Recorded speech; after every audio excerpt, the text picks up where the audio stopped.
Hey folks, I wanted to give you a run through of laying out a hip rafter. So for this hip rafter, we're going to use the same scenario as we had for our common rafter.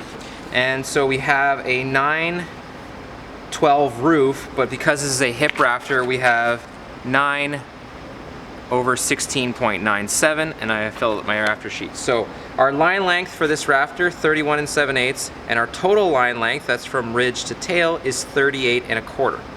So I'm going to start off the same way as we do with our common rafter. I got my framing square set to 9 here, and I've got it set to 17 here, 16.97. We're going to round it up to 17. So I'm going to start again right from the corner and make that mark. Okay, and I've got a nice sharp pencil going on right now. I'm going to measure down 31 7/8. You can see that. And we've got 38 1/4. Okay, and I'll make my plumb cuts, or my plumb lines rather, right on those lines. And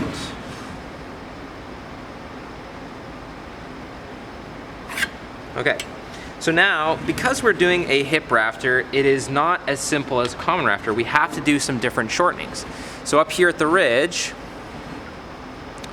what we're gonna do, let's zoom out a little bit. All right, what we're gonna do is we have to do our double cheek cut here up at the ridge. So what we do is we are going to subtract half the thickness of our ridge, but now it's half the thickness of the ridge at a 45-degree angle. So instead of 3/4 of an inch, it's half the thickness on a 45, which is 1 1/16. So 1 1/16. So now that is the center of our pointy double cheek cut. So I'm going to make that out of pencil. Okay. Now, to make the double cheek cut, the pointy double cheek cut thing, we need to come forward and back of that line. So this represents the center pointy part, and we're going to come over half the thickness of our rafter, 3/4 of an inch, and half the thickness of our rafter, 3/4 of an inch this way. So we come forward and back 3/4 of an inch. And I'm marking this with pen so it's a little bit more noticeable for you. Okay? So that one's one of our cheek cuts, and this is the other part of our cheek cut. We're going to end up cutting this line first, and we're going to end up cutting this line second. So cut that first, and then that one second, and then that way we'll have both of our lines. So I'm going to show you guys at the end of the video how I actually cut that out. So why don't we go right to the very tail of the rafter right now and do the same thing. So now we're going to come forward, or come back, we're going to shorten our rafter by the full thickness of our fascia at a 45. So instead of 1 1/2 inches, it's 1 1/2 inches on a 45. So that's 2 1/8 inches, okay? So that is, again, the center of the pointy part of that double cheek cut, okay?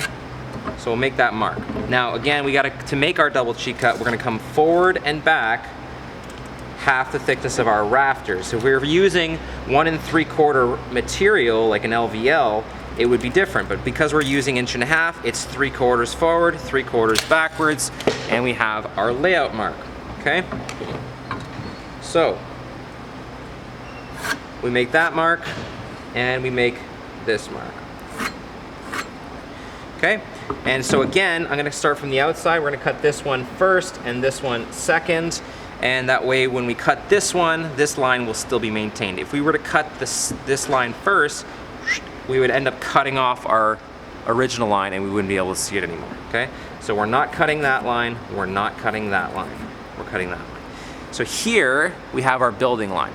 Okay, now for our common rafter, our height above plate was, oh well gosh, I'm forgetting what it was, 4 5/8. 4 5/8 of an inch. So we use the same height above plate as our common rafter. Okay, so I'm coming here, I'm burning it, I'm holding it at 10. I'm going to mark 4 5/8. Okay, and we can make that mark. Now, the easy thing to do for our hip rafter is to drop our hip. So what we could do is we could take this thing through the table saw and rip the corner off so our plywood comes and sits onto that hip rafter nicely. but the easier way to do it is to drop it. So in order to drop the hip, you could do all kinds of fancy math, or you can do it with layout. So here, we're gonna come forward, and by forward I mean towards the ridge, by half the thickness of our rafter. Again, 3/4 of an inch. Okay, so I'm gonna make a new plumb line. You see I'm doing this out of pen this time. Okay. Now, we're going to redraw the 4 5/8. 4 5/8. And when we go to cut this, we're gonna cut this all the way back to the original building line. So I'll do it with marker to show you where we're actually cutting this out.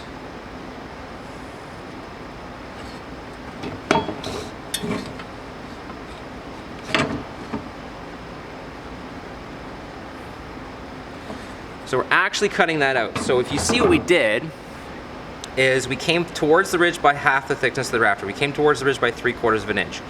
We redrew our height above plate here, and what that did is, if you look, this is how much we're gonna be dropping it.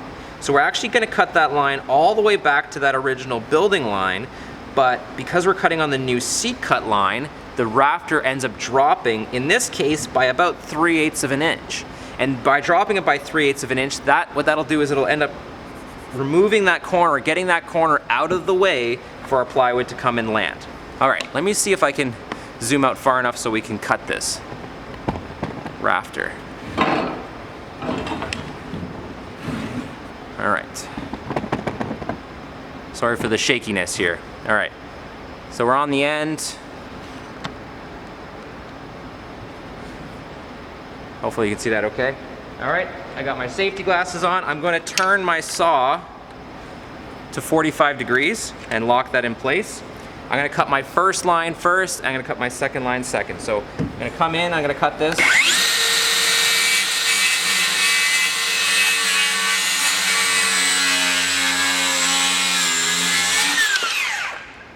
So you can see what that first cut has done. It's created a single cheek cut. And now I'm going to come in from the other direction and cut it off.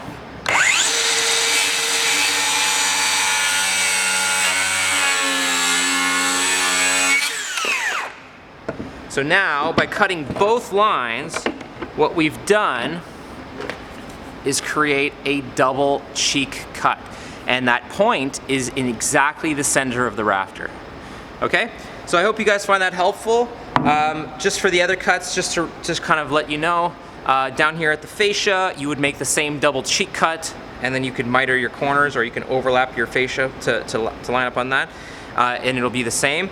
And here at your building line, you're just gonna cut that out straight. So we would set this saw back to 90 degrees, cut in, and that would be it, okay? I hope you find this helpful, guys, and let's keep practicing.